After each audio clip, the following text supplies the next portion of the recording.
Numa altura em que paira a ameaça de ocupação norte-americana da Groenlândia, o presidente do Conselho Europeu garante que a Dinamarca terá todo o apoio das instituições europeias e que a integridade territorial é inquestionável. António Costa é nosso convidado em The European Conversation. A poucos dias da realização da Cimeira Informal sobre a Defesa, o chamado Retiro, que terá a participação do secretário-geral da NATO e do primeiro-ministro britânico, em The European Conversation temos o presidente do Conselho Europeu, António Costa. Obrigado por nos receber aqui. Antes de passar ao tema principal, ao tema da defesa, mas também está relacionado, nos últimos dias Donald Trump voltou a ameaçar uma possível ocupação da Groenlândia caso a Dinamarca não ceda o território autónomo. Como é que vê esta ameaça? A União Europeia está pronta para reagir? A União Europeia é um ator internacional consistente, fiável e previsível. Portanto, toda a gente sabe a nossa posição. Nós temos uma ordem internacional baseada em regras, e a regra fundamental são as que decorrem da Carta das Nações Unidas, onde o princípio da soberania, da integridade territorial, da estabilidade das fronteiras são princípios fundamentais. São esses princípios fundamentais que nos levam a apoiar a Ucrânia. São esses princípios fundamentais que nos levam a condenar as violações da fronteira na República Democrática do Congo e, por maioria de razão, como deve imaginar, não podemos deixar de defender estes princípios quando está em causa a integridade territorial de um Estado-membro da União Europeia.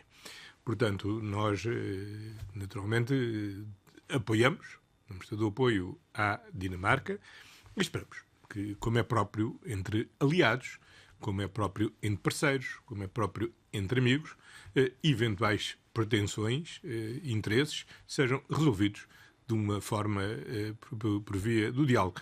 Não é uma questão nova, já se colocou há uns anos atrás e foi bem resolvida e estabilizada, mas, obviamente, para nós, a integridade territorial da Dinamarca, a soberania da Dinamarca, a estabilidade das suas fronteiras, como deve imaginar, obviamente é para nós uma questão essencial. Mas no caso de haver uma invasão, como já foi ameaçado, e a utilização de poderio militar já foi utilizado como argumento sobre esta questão por Donald Trump. Não é a altura para estarmos a fazer especulações. Como é sabido, a Groenlândia faz parte do território do Reino da Dinamarca. A Dinamarca é um Estado soberano. A Dinamarca define quais são os seus interesses e a União Europeia apoiará a Dinamarca. Não vamos estar a especular, vamos desejar, naturalmente, que este conflito, como qualquer outro, primeiro, uma questão não se transforma em conflito e, havendo um conflito, ele seja resolvido de uma forma amigável, como é próprio que aconteça entre aliados. E já teve algum contacto com Donald Trump a propósito deste tema ou depois da tomada de posse de Donald Trump? Não, ainda não tive a oportunidade. Tive a oportunidade de me encontrar com o secretário do Comércio nas cerimónias dos 80 anos da libertação do campo de Auschwitz. Esta semana a alta representante teve um contacto telefónico com o secretário de Estado Marco Rubio, que foi descrito como sendo ter sido amigável e construtivo, e nós o que desejamos, obviamente, é que manter com os Estados Unidos uma boa relação, como sempre temos tido. Somos aliados, somos parceiros, somos amigos, isso é assim há 200 anos, e independentemente de quem lidera os Estados Unidos ou quem lidera circunstancialmente a União Europeia, isso é uma relação estável que é de mútuo interesse, esta aliança transatlântica, e espero que ela se desenvolva. Não é a primeira vez que a União Europeia se relaciona com os Estados Unidos sob a presidência de Donald Trump. Para já é assim, e vamos procurar entender de uma forma normal. É compreensível que os Estados Unidos tenham interesses que queiram defender, como é obviamente compreensível que a União Europeia também tenha interesses que também tem que saber defender. E pronto. Mas a União Europeia nunca disse que os Estados Unidos tratavam mal a União Europeia, como disse Donald Trump ainda na intervenção que fez em Davos, disse com estas palavras que a União Europeia trata mal os Estados Unidos. Como é que vê este tipo de afirmação de um líder tão importante como o Presidente dos Estados Unidos? Cada um tem as formas de expressão, que faz parte da liberdade de expressão de cada um. Não vou estar a comentar palavras. E o diálogo entre a União Europeia e os Estados Unidos não se faz através de declarações públicas na comunicação social. Nós temos um diálogo organizado, estruturado, e, obviamente, como aliados e como amigos, se os Estados Unidos sentem que há um problema com a União Europeia, nós, obviamente, sentamos para dialogar e para procurar ver como é que podemos, em conjunto, resolver esse problema. Naturalmente, tal como os Estados Unidos querem defender os seus interesses, a União Europeia cabe-lhe defender os interesses das suas empresas, dos seus cidadãos, da nossa União. E isso é um diálogo que se deve desenvolver de uma forma normal, tranquila, sem ansiedades. Pela nossa parte, temos o que temos é a vontade que sempre tivemos de manter um bom relacionamento com os Estados Unidos e, portanto, se e quando os Estados Unidos entenderem que há uma questão a colocar à União Europeia, cá estamos para dialogar com os Estados Unidos. Será negociar, não retaliar? Ou seja, a escolha não é nossa. Nós já, obviamente, mesmo entre amigos, como é sabido, há momentos de dificuldade e de confrontação de interesses divergentes. Durante a administração Biden aprovou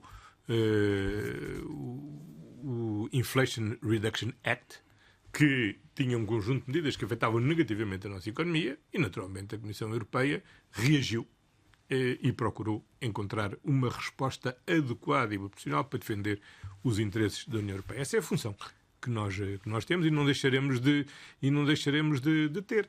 Mas, obviamente, quando estamos a falar com parceiros, quando estamos a falar com aliados, fazemos o que é normal fazer. Se há um problema, o problema coloca-se, vemos como é que é possível resolver. Se for possível resolver, excelente. Se não for possível resolver, temos que ver como é que se ultrapassa. Em termos de tarifas, que é uma das armas apontadas por Donald Trump como para defender os interesses dos Estados Unidos, a União Europeia estará preparada também para reagir com tarifas? Ou... Até ao momento, os Estados Unidos anunciaram já a imposição de tarifas para vários mercados. Até agora não o fez relativamente à União Europeia. E, portanto, não vamos ser nós a colocar um problema que ainda não foi colocado. Se e quando o problema se colocar, nós naturalmente olharemos para o problema, procuraremos resolvê-lo ou reagiremos. Isso faz parte das coisas. Agora, a ver, o que é preciso compreender é o seguinte. Desde a independência dos Estados Unidos, que a relação transatlântica é uma das relações mais importantes e estabilizadoras para a paz e prosperidade no mundo inteiro. E também de mútuo interesse para ambas as partes. Ao longo destes 200 anos, obviamente, houve momentos de tensão, de dificuldades, de divergência, até de conflito. Bom, o que a história nos ensinou é que sempre fomos capazes de ultrapassar esses momentos com proveito mútuo para ambas as partes. Portanto, se agora os Estados Unidos têm uma questão a colocar, e aparentemente têm uma questão a colocar, relativamente ao déficit comercial que dizem existir, nós, obviamente, estamos totalmente disponíveis para dialogar qual é no interesse mútuo. Os Estados Unidos defendendo os interesses dos Estados Unidos, a Europa defendendo os seus interesses, isso faz parte, como é óbvio, das relações internacionais. Agora, acho que não vale a pena nem antecipar problemas, nem dramatizar problemas, temos de tratá-los como tal, problemas que devem ser resolvidos. Passamos então para o tema principal da defesa e o retiro que vai fazer na próxima semana com o chefe de Estado e de Governo e com o secretário-geral da NATO e o primeiro-ministro britânico. Mesmo dentro da União Europeia, há vozes divergentes na forma como a União Europeia deve proceder em matéria de defesa. O antigo presidente do Conselho Europeu e primeiro-ministro polaco disse no Parlamento Europeu a semana passada que a Europa, se quer sobreviver, tem de se armar. É possível? Vamos conseguir? O que é que está a ser feito nesse sentido? Bom, a primeira decisão, como me recordo, que a União Europeia adotou para reforçar o seu sistema de defesa foi em dezembro de 2021. Logo no ano a seguir, durante a presidência francesa, com a Declaração de Versalhes, desenvolvemos, onde afirmámos claramente que a União Europeia devia desenvolver a sua autonomia estratégica em matéria de defesa.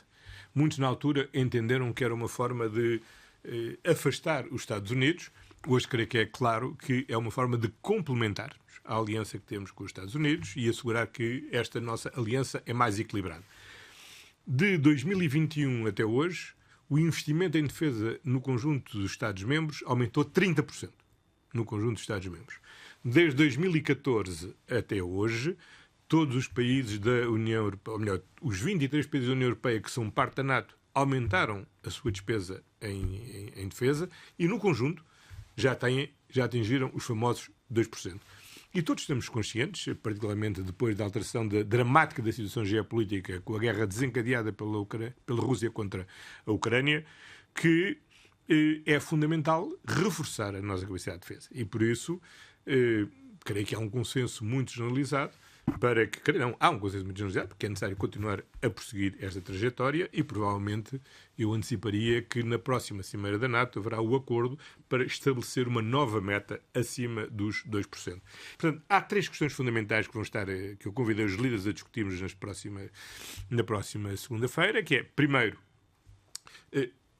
estabilizar as prioridades das capacidades que devemos desenvolver. Segundo, como financiar o desenvolvimento dessas capacidades, quer no curto prazo, quer no longo prazo. Em terceiro lugar, como desenvolver as nossas parcerias no quadro da NATO, da Aliança Transatlântica com os Estados Unidos e da Aliança com o Reino Unido. Mas em matéria de financiamento, os chamados Eurobonds podem ser uma solução...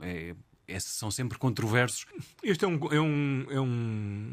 brainstorming day absolutamente informal para que precisamente todos estejamos livres de pôr em cima da mesa todas as ideias que possam existir. De poder discutir de uma forma aberta, sem a pressão de chegar ao fim e termos de ter umas conclusões, de termos de tomar uma decisão. Esta reunião é um passo muito importante num processo que alimentará, desde logo, com orientações políticas, o trabalho que a Comissão Europeia está a desenvolver em conjunto com a alta representante para apresentar um livro branco sobre defesa em março e que depois regressaremos já num Conselho Europeu formal, em junho, para então podermos refletir sobre o livro branco, continuar a nossa reflexão sobre defesa e tomar decisões sobre as matérias que temos a decidir.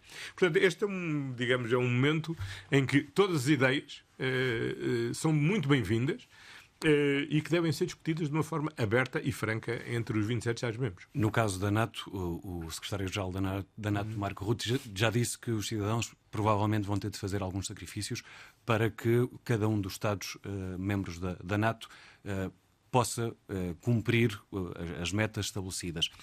Todos temos consciência que a defesa é um bem público fundamental e, portanto, obviamente, exige o financiamento para assegurar esse bem público fundamental. Não creio que a escolha tenha que ser feita nos termos em que o secretário-geral da NATO o enunciou, mas, obviamente, todos os Estados-membros têm na sua política orçamental diversos objetivos. A defesa, seguramente, mas também assegurar educação de qualidade para todas as crianças e jovens, assegurar um grau importante de qualidade dos serviços de saúde para todos os cidadãos, promover o desenvolvimento da sua economia, assegurar o desenvolvimento sustentável, prosseguir a transição energética e climática, assegurar a transição digital. Portanto, as escolhas orçamentais são sempre múltiplas. Aquilo que nós podemos discutir, e isso é a mais-valia que a União Europeia pode dar relativamente aos Estados-membros, é, em primeiro lugar, ver como é que nós podemos ter mais eficiência nas nossas despesas. Segundo lugar, que despesas eventualmente é que devem ser comumente partilhadas, porque não devem ser o esforço de cada um. Eu dou um exemplo. A defesa da fronteira da Polónia não é só a defesa da fronteira da Polónia. É a defesa de toda a nossa fronteira, da nossa fronteira a leste. Porventura, nos Estados virados ou atlânticos, a ameaça é menos perceptível, mas eles não deixam de estar a ser defendidos por aqueles que têm que defender a nossa fronteira comum a leste. É por isso que apoiar a Ucrânia para garantir que a lei internacional prevalece e que a violação da lei internacional não prevalece é absolutamente essencial. Garantir a boa defesa da nossa fronteira leste, da nossa fronteira nórdica, da nossa fronteira báltica, assim como também a fronteira junto ao Mediterrâneo, são obviamente muito importantes, porque naturalmente as ameaças aí são mais presentes que a ameaça na fachada atlântica. Temos de falar da Ucrânia e do apoio que está a ser dado à Ucrânia. Dúvidas sobre a continuidade do apoio que vai ser dado por parte dos Estados Unidos. A União Europeia pode assumir um papel ainda mais relevante neste apoio à Ucrânia. Bom, o Conselho Europeu reuniu de emergência no dia 24 de fevereiro de 2022. No próprio dia da invasão, o Conselho Europeu reuniu aqui em Bruxelas.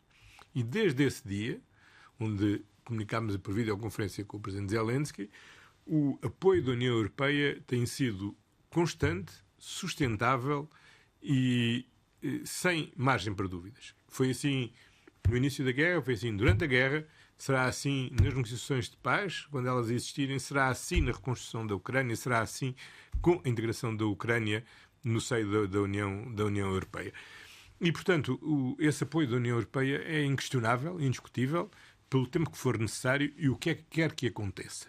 E como é que está a decorrer o processo, todo o processo para a adesão da Ucrânia? A avaliação que a Comissão Europeia faz do processo de reformas internas na Ucrânia é absolutamente impressionante. Como é que um país em guerra consegue desenvolver e tem cumprido o processo de reforma interno que o processo de adesão existe. A minha esperança, como disse ao Presidente Zelensky, é que durante esta presidência polaca pelo menos 2 clusters das negociações sejam abertos. A Ucrânia tem a ambição de serem 3, se forem 3, ótimo. Mas o que nós temos que continuar é focados nesse trabalho e evitar precisamente aquilo que eu alertei no início deste processo. Não se podem criar expectativas que sejam frustradas. Seja com a Ucrânia, seja com a Moldávia, seja com os países dos Balcãs Ocidentais, as expectativas e a decisão que foram tomadas têm que ser consequentes, porque senão o efeito ricochete sobre a União Europeia será terrível. E acho que a forma como a Ucrânia está a trabalhar é verdadeiramente inspiradora para todos os países candidatos, é inspiradora para todos os Estados-membros, porque é um sentido de compromisso que é difícil de imaginar que um país a sofrer uma guerra brutal como a Ucrânia está a sofrer tenha ao mesmo tempo a capacidade de internamente prosseguir metodicamente este esforço de reforma interna, que tem sido muito bem positivamente avaliado e que acho que é uma fonte inspiradora para todos os países candidatos, seja a Moldávia, seja os países dos Balcãs Ocidentais. Enfim, não falo da Geórgia, porque para já decidiram suspender. Nós respeitamos naturalmente essa decisão soberana da Geórgia, lamentamos, mas respeitamos. Agora, todos aqueles que querem aderir são bem-vindos e estamos a trabalhar nesse sentido para concretizar esse processo. Faço-lhe uma última pergunta. Nos últimos meses temos visto alguns Estados-membros a aproximarem-se da Rússia. E em 2021, no final da presidência portuguesa, um momento também de alguma tensão com Vítor Orbán, um momento mais ou menos que podemos comparar ao atual, em que há uma aproximação também da Eslováquia, de Fico à Rússia.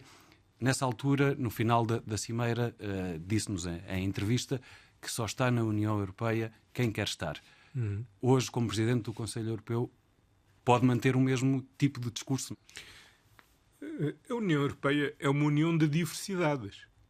Somos 27 países diferentes, que têm histórias diferentes, culturas diferentes, olham para o mundo de posições geográficas bastante diferentes, são liderados pelas mais diversas famílias políticas. Nós somos 27 democracias e, portanto, os cidadãos escolhem em cada momento e em cada país o governo que desejam que os governam.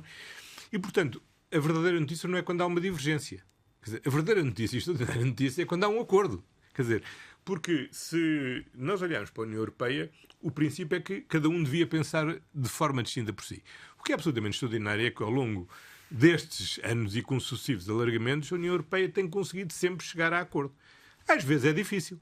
Mas ainda a semana passada